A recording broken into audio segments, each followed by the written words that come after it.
ارشاد فرمایا کہ نقشبندیہ مجددیہ اور غیر مجددیہ میں کیا فرق ہے؟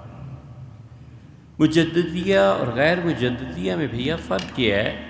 کہ خواجہ باقی باللہ رحمۃ اللہ علیہ سے پہلے کے نقشبندی مشائخ کو آپ دیکھیں۔ حضرت خواجہ باقی باللہ رحمۃ اللہ علیہ نے مختلف مشائخ سے بیعت کی تھی، شاید 7 جگہ سے بیعت ہوئے تھے۔ جس شیخ کے پاس گئے انہوں نے کہا بس یہ آخری چیز ہے جو میں تمہیں بتا رہا ہوں، اور اس کے بعد انہوں نے کہا حضرت اس سے آگے، تو فرمایا اس سے آگے میرے پاس کچھ نہیں، تم کہیں اور جاؤ۔ دوسری جگہ، تیسری جگہ، ہر ایک شیخ نے کہہ دیا۔ پیاس ان کی اتنی زیادہ تھی کہ پورے سمرقند، بخارا، ان علاقوں میں ان کی سیرابی ہوئی نہیں جیسے وہ چاہتے تھے، تو اسباق وغیرہ سارے مراقبات ان کے چلتے رہے، حتیٰ کہ آخری شیخ انہیں ملے۔ اور خواجہ باقی باللہ رحمۃ اللہ نے عرض کیا کہ حضرت میرے پاس جتنا کچھ آ گیا ہے،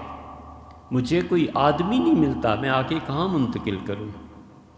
اور یہ جب علم اور تصوف میں عروج آ جاتا ہے نا، پھر یہی ہوا کرتا ہے، وہ سب کے ساتھ ہوتا ہے۔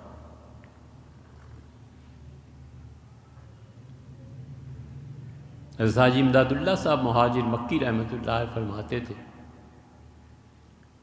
تو ان کے سینے میں جو کچھ تھا وہ مولانا قاسم نانوتوی رحمۃ اللہ علیہ کے یہاں چلا گیا تھا۔ بہت مرتبہ ایسے ہوتا ہے، کوئی کہتے ہیں اب میں جاؤں کہاں اس دولت کو، اس امانت کو لے کے، کچھ کا پھر انتقال ہو جاتا ہے، اللہ وہ امانت کو محفوظ کر لیتا ہے اور پھر اس نسبت کو اللہ منتقل کرتا ہے، کبھی 300 سال بعد، 400 سال بعد، اس کے مرتے ہی منتقل کر لیتا ہے، وغیرہ وغیرہ، یہ سب چیزیں۔ اور بڑے بڑے صوفیہ نے اس کو لکھا ہے جو اپنے مسلک کے نمائندے ہیں۔ تو خواجہ باقی باللہ رحمۃ اللہ علیہ کے شیخ نے کہا، انہوں نے کہا استخارہ کرو بیٹے، اللہ نے جو کچھ تمہیں دیا ہے، فی الحال تو کوئی آدمی اس قابل ہے ہی نہیں کہ تمہاری یہ چیزیں اس تک، تمہارے علوم، تمہارے معارف ان تک پہنچے۔ تو ایک دن پھر پیش ہوئی اور کہا حضرت میں نے دیکھا ہے رات کو خواب میں کہ ایک طوطا ہے، اور طوطا اپنے منہ سے شکر میرے منہ میں ڈال رہا ہے اور میں اپنے منہ سے اس کے منہ میں ڈال رہا ہوں، میرے ہونٹوں پہ اس کی چونچ ہے۔ تو ان کے شیخ نے کہا پھر تم افغانستان سے چلے جاؤ، اور یہ طوطا جو ہے یہ ہندوستان میں زیادہ ہوتا ہے، تو اللہ تعالیٰ وہاں تمہیں کوئی آدمی دے دے گا جو تمہارے علوم و معارف کو بلند تر کر دے گا۔ تو تشریف لے آئے، اور لاہور میں جو انجینئرنگ یونیورسٹی ہے یہاں ان کی خانقاہ ہوتی تھی، حضرت رحمۃ اللہ وہاں رہے، اور سید فرید بخاری جو اکبر بادشاہ کے بہت رائٹ ہینڈ تھے، 9 رتنوں میں سے،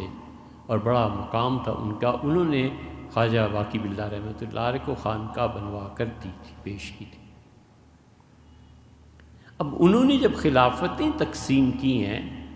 تو وہ خلافت ایک، ان میں ان کے خلیفہ حضرت مجدد الفسانی سرہندی رحمۃ اللہ علیہ بھی تھے، اور بھی خلفاء تھے، 2 4 ہمیں نہیں یاد اب تعداد کا، لیکن جتنے بھی تھے اور خلفاء بھی ان کے تھے۔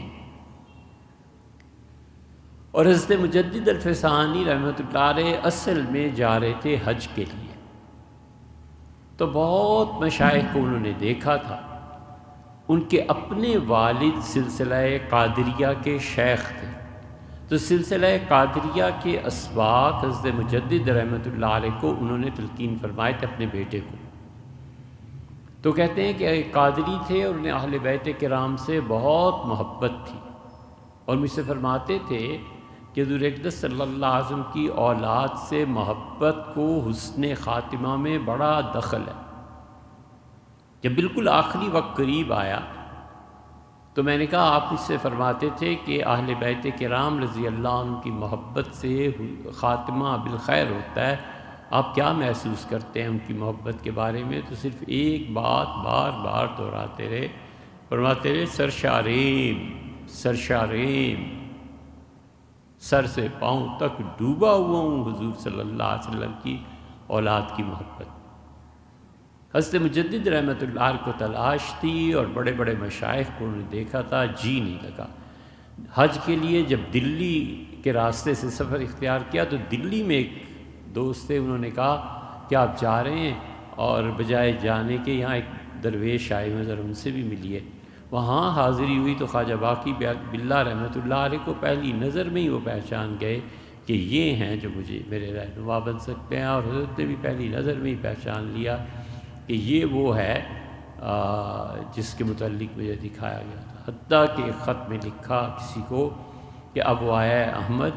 اور مجھ سے بیعت ہوا ہے اور فقیر کے پاس رہ رہا ہے، اور ایسا شخص ہے کہ مجھ جیسے ہزاروں ستارے اس سورج کی روشنی میں اپنا وجود کھو بیٹھے۔ ہم جیسے ہزاروں اولیاء کرام اس مجدد کی روشنی میں ہم اپنا وجود کھو بیٹھے ہیں، اتنا بڑا آدمی آیا رحمہ اللہ۔ اب حضرت مجدد رحمۃ اللہ سے پھر آگے سلسلہ چلا، خواجہ معصوم صاحب رحمۃ اللہ سے آگے پھر اور لوگ، پھر نور محمد صاحب بدایونی رحمۃ اللہ علیہ، ان کے خلیفہ حضرت مرزا مظہر جانا رحمۃ اللہ علیہ، پھر ان سے آگے آپ دیکھتے ہیں تو خواجہ غلام علی صاحب رحمۃ اللہ علیہ، خواجہ غلام علی صاحب رحمۃ اللہ علیہ سے آگے پھر حضرت کندھاری رحمۃ اللہ علیہ، پھر موسیٰ زئی شریف، پھر وہ چلتے رہے سارے سلاسل،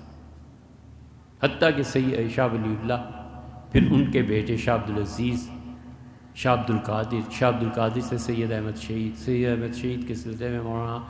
ابو الحسن علی ندوی رحمۃ اللہ علیہ، یہ سارا سلسلہ ایک تو یہ چلا۔ حضرت مجدد رحمۃ اللہ علیہ کے علاوہ جن خلفاء کو خواجہ باقی باللہ رحمۃ اللہ اپنا خلیفہ قرار دیا تھا، افغانستان میں اب بھی وہ سلسلے چل رہے ہیں۔